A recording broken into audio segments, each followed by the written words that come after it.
Hello ladies and gentlemen, these are recently announced physical releases for retail on Nintendo Switch, PlayStation and Xbox.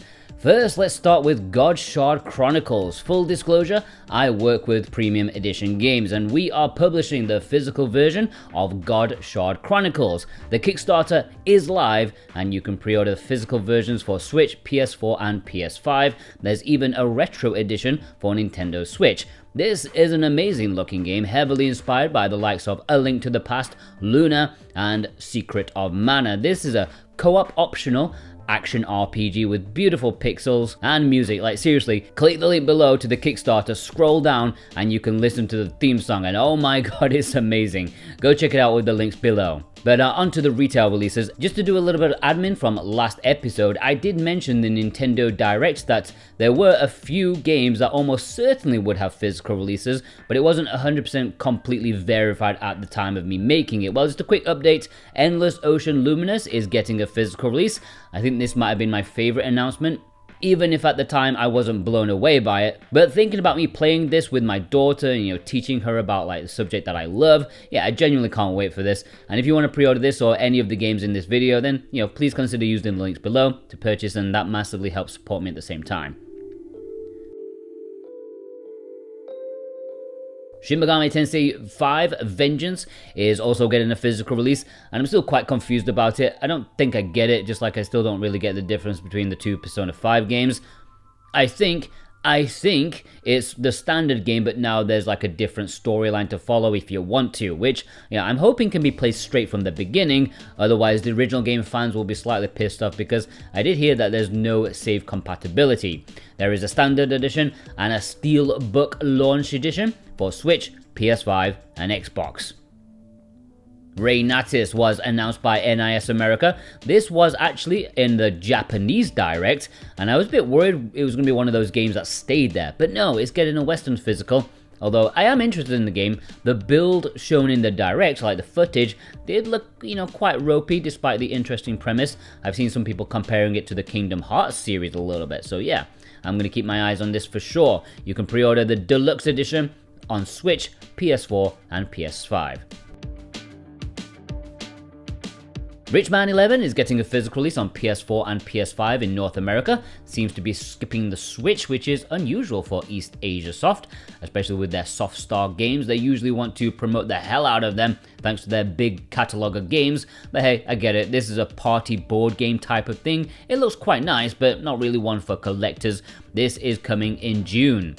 B Project Ryusei Fantasia is an otomege visual novel of some kind. Not a whole lot of info out there since it's a new-ish Japanese release, but P-Cube are bringing it westwards in July. If you pre-order from VGP, you get instantaneous free shipping on this one. This game is about managing talents of male idols, or something like that. Well out of my wheelhouse, but I'm sure many Otome fans can't wait for this. The Outer Wilds was announced to be getting a physical release via I Am 8-Bit. In fact, you can pre-order it from their website right now. There's a standard and collector's edition, and I'm fairly certain this will get a slightly different retail release later down the line with less goodies. That's usually the way they do things. Of course, this is a critically acclaimed game that you probably want to get your hands on. Kingdom Come Deliverance has finally been revealed for the Nintendo Switch.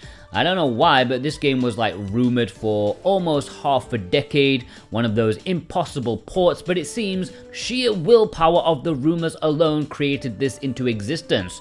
And I'm not like fully confident about whether it'll be nice to play on the Switch or not, but I appreciate what they're going for with this game. It's coming out in just a couple of weeks. TMNT Arcade Wrath of the Mutants is an arcade game from Raw Thrills, who you may remember as the developers of the awesome Cruising Blast, which is a good sign.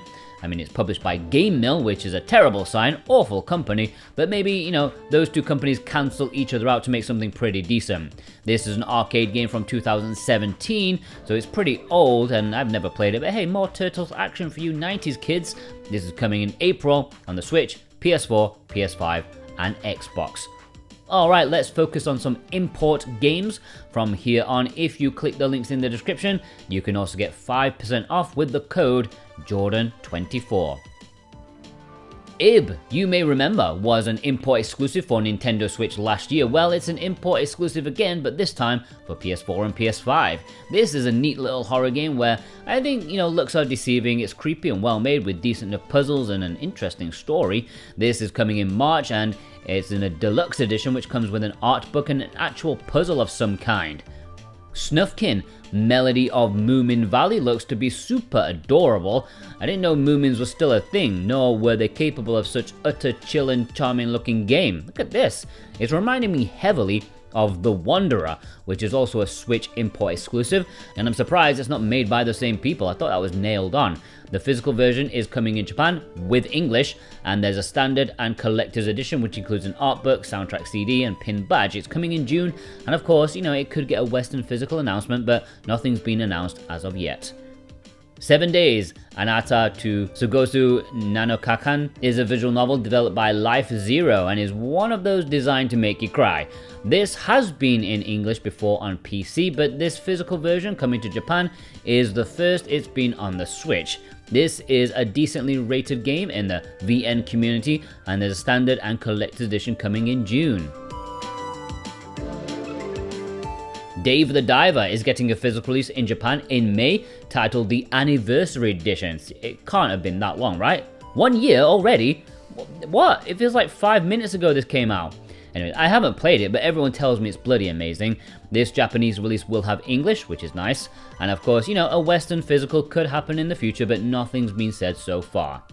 Alright, moving away from your standard gaming devices, here's a quick mention to the Evercade, who have 2 new pre-orders up. Sunsoft Collection 2 is releasing in April, and this contains Aero the Acrobat 2, Blaster Master Enemy Below, Days Before Christmas, Galaxy Fight Universal Warrior, Pry Primitive Princess, Euphoria the Saga, Zero the Kamikaze Squirrel. So yeah, the new Euphoria game just came out this week, so now you can play the original NES one too. Pico Collection 4 is releasing in April, and this includes Glover, Street Racer, Risky Woods, Skulljaeger, Zero Tolerance Underground, Star X, Mermaids of Atlantis, The Ride of the Magic Bubble, Bad Street Brawler, The Fidgets, Target Renegade. Some of those are really interesting releases. Although I think Glover is the main one, Nintendo 64 on Evercade. Now that's an interesting development.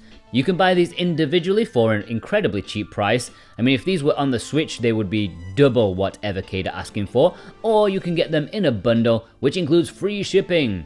And there we have it, a nice little update on some new announcements. Please use the links below to support me, and I thank you ever so kindly.